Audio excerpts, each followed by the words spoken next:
안녕하세요. 네, 오투미술학원 친절한 준서씨입니다. 허동석 원장입니다. 네, 오늘은 건국대학교에 대해서 한번 좀 알아보는 시간을 가져보려고 하는데요. 저희가 건국대학교 6년 연속 합격을 계속 배출해내고 있고, 그리고 지금 최근 기록 중에서 5명 지원에 4명 합격, 네, 그리고 최저점 합격까지 해서 굉장히 좋은 성과를 쭉 이어오고 있는데요. 건국대가 경쟁률이 상당히 높은 학교잖아요. 네. 아이들이 상당히 선호하는 학교이기도 하고, 원장님께서 건국대에 대해서 우리 시청자분들께 좀 더 상세하게 좀 알려주셨으면 좋겠는데요. 딱 한마디로 정의하자면 최고의 인기 대학교라고 할 수 있겠죠. 일단은 최상위권과 중위권을 이어주는 교두보 역할을 하고 있고요. 대신에 상위권 학교들 같은 경우에는 전에도 설명드렸다시피 배수 전형으로 성적이 안 되면 응시를 못하는 경우들이 있는데, 네. 건대는 아직까지 실기 비율을 50%로 조금 낮추고 성적 비율을 50%로 올렸지만 아직까지도 실기를 잘하면 들어갈 수 있는, 성적으로 잘리지 않는 중위권의 최고 대장격인 학교라고 볼 수 있겠습니다. 특히 이제 실기대회를 통해서 막강하게 인프라를 형성을 했기 때문에 어떤 실기대회를 통한 여러 가지 기초 디자인을 끌고 가는 리더격의 학교로서 또 자리매김하고 있고, 대신에 이제 시각 커뮤니케이션 디자인과 산업 디자인 같은 경우는 상위권의 실기를 쳤던 친구들을 받기 위해서 약간의 변화를 겪고 있는 중입니다. 좀 유사하게 흘러가고 있잖아요. 네, 맞습니다.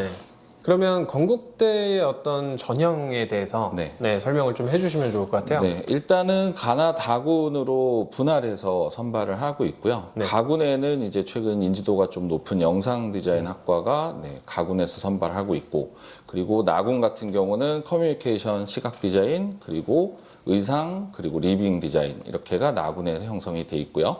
다군에서는 이제 산업 디자인과가 분할돼서 선발을 하고 있고요.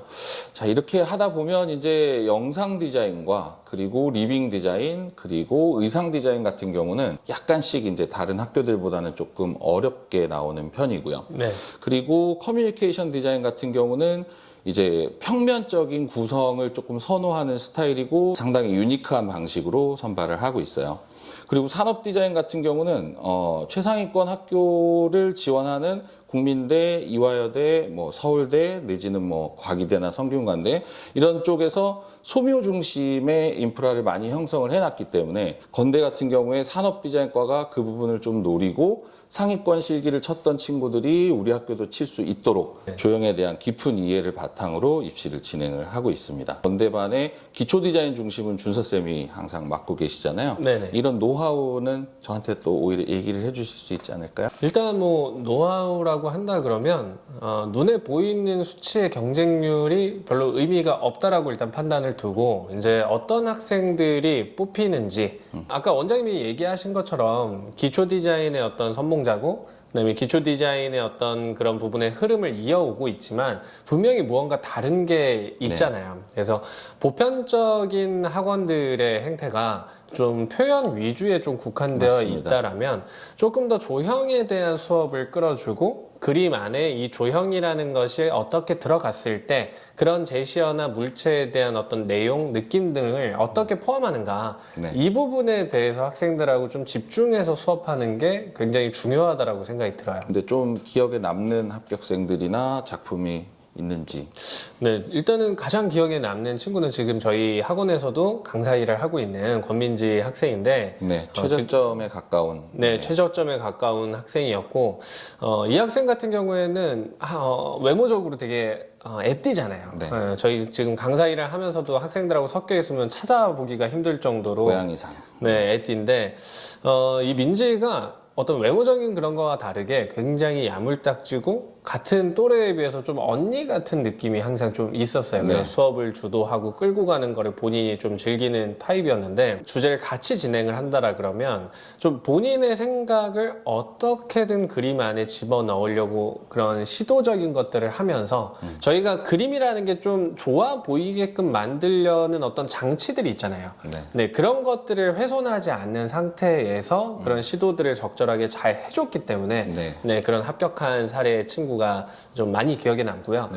그리고 또 정인이라는 친구, 작년에 저희 유튜브에도 참여를 했었는데, 정인이는 어떤 면에서 조형적인 부분에서의 감각이 그렇게 좋아 보이는 친구는 아니었어요. 네. 표현력도 조금 부족하고 좀 소극적인 태도를 약간 가지고 있는 친구인데 대신에 꾸준히 열심히 하는. 그렇죠. 그런 어떤 꾸준히 무언가 자기가 하고자 하는 그런 부분에 있어서 시도를 놓지 않고 계속해서 반복해주는 그런 모습들이 결국에 합격까지 끌고 간 네. 그런 부분인 것 같아요. 그래서 학교에서 요구하는 부분을 파고들고 그 부분을 정확하게 전달할 수 있는 정도까지 잘 갖춰졌기 때문에 합격에 대한 성과를 가졌지 않나. 자기 생각을 결국은 이제 패턴 안에다가 녹일 수 있고 그거를 또 잘 안 되더라도 반복적으로 할 수 있는 끈기가 있는 친구들이 붙는다고 보면 되겠네요. 왜냐면 저희가 기조반, 기디반 이렇게 좀 너무 양분돼 있기보다는 학생들이 좀 자연스럽게 왕래도 할 수 있는 그런 환경이잖아요. 맞습니다. 시스템 자체를 선생님들도 자기 장기를 기소해서 또 기디해서 자기들 가지고 있는 부분들을 할 수 있게